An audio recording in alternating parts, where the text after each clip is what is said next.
जी पंजाब वाले की जब रेट खारिज होगी हमारे वकील ने कहा भाई खारिज इसने कागज पत्र पीछे ला करना वहाँ काट कर तो आपको पीछे वापस। ये तो है गवर्नमेंट।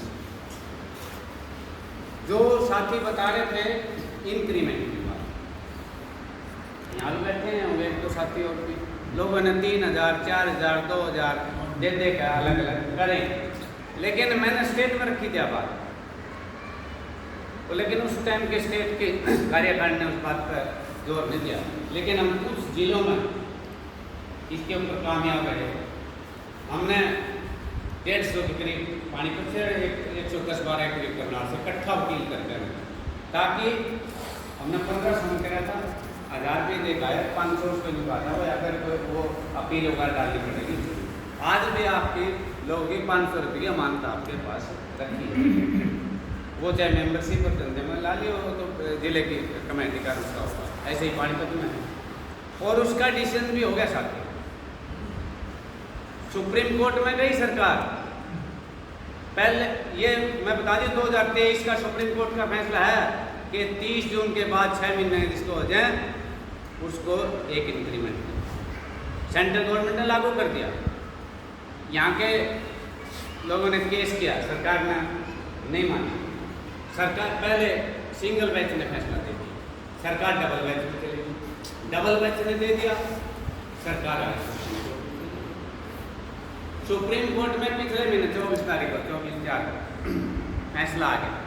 उसमें आया है अप्रैल मई जून का जो 3 महीने के रिटायरी उनको इंक्रीमेंट का लाभ मिलेगा।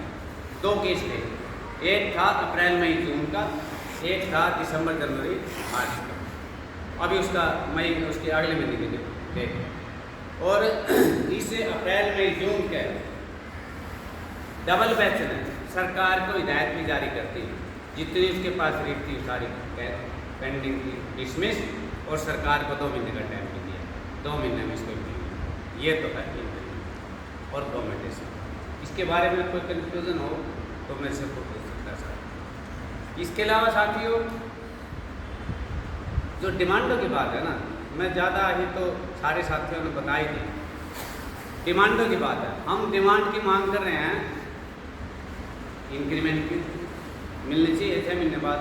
कॉम्पिटिशन में हमारी 12 साल में की डिमांड थी, लेकिन एक है हिमाचल में, गुजरात में 13 साल का, गुजरात के अंदर जहाँ लगातार 30 साल से बीजेपी की सरकार है, वहाँ 13 साल कॉम्पिटिशन इतनी आने जहाँ हमारी 65 70 75 साल पर 5% की थी, अब हमने रखा है 65 साल पर 10% की और 70 साल पर 20% की, वो नहीं लागू करेगा।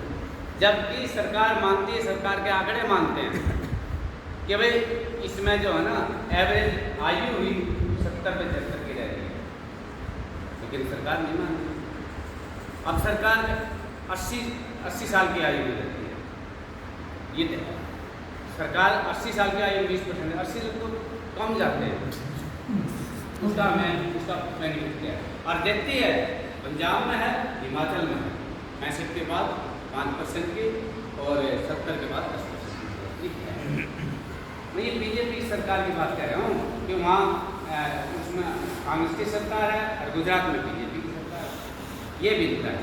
साथियों मेडिकल की बात है, मेडिकल सभी ने पता है, इनके लिए तो सब कुछ साथी से जी कह रहे थे, सब कुछ वो है 24% की बढ़ोतरी हो, भाई इनकी आपने DA बढ़ोतरी हो। हमारी मेडिकल की हमारी मांग है कि दवाइयाँ जो है ना, जो मेडिकल भत्ता लेता है उसको 1000 रुपये मिलते हैं। अरे हम एक डॉक्टर के पास एक दिन चले OPD में 1000 में एक दिन के 500 रुपये उनकी फीस है, जन दे 500 रुपये टेस्ट कराएँ हो गए 1000 रुपये। हमारी मांग है कि 3000 रुपये दिए जाए और मेडिकल कैशलेस। 3000 देने के बजाय इनकी एक प्रपोजल आई थी कि इनका मेडिकल अनाउंस बंद कर दो और इंश्योरेंस करा दो। वो हमारे स्टेट के नेता गए थे, उसने इन्होंने क्या करा कि वो आयुष्मान में लगा दिया, वे 5 लाख की रेशो उसमें आयुष्मान, उस 5 लाख की रेशो का आप जाओगे टेस्ट जो उसके 5 लाख उसको मिलते हैं जो ऑपरेशन वगैरह के हों, इसके जितनी टेस्टिंग है ना उसके भी टेस्टिंग के पीछे जमा कर लेंगे। मैं वही कह रहा हूँ दवाइयों के पैसे जो इंडोर है ना उसके तो पैसे देते हैं, लेकिन आउटडोर के दवाइयों के पैसे टेस्टिंग के सारा पैसे देते हैं। इससे तो बढ़िया बनवाली आप रिवर्स उसमें भाई जो मेरे पे ना इस पे ले लिए, इस पे ना इस पे ले लिए, एक बार इलाज करा लिया, 2 महीने में 4 महीने में।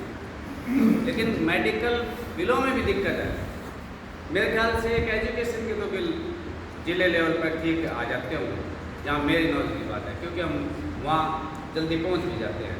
चाहे बिजली बोर्ड के हैं चाहे और महकमे के हैं ना, ये फिर आए उसमें जाते हैं। मैं अपनी बता दूँ, मैंने पीसीस के बिल थे 20 तारीख को मैंने, ये मेरे है, मैं स्टेट का नेता भी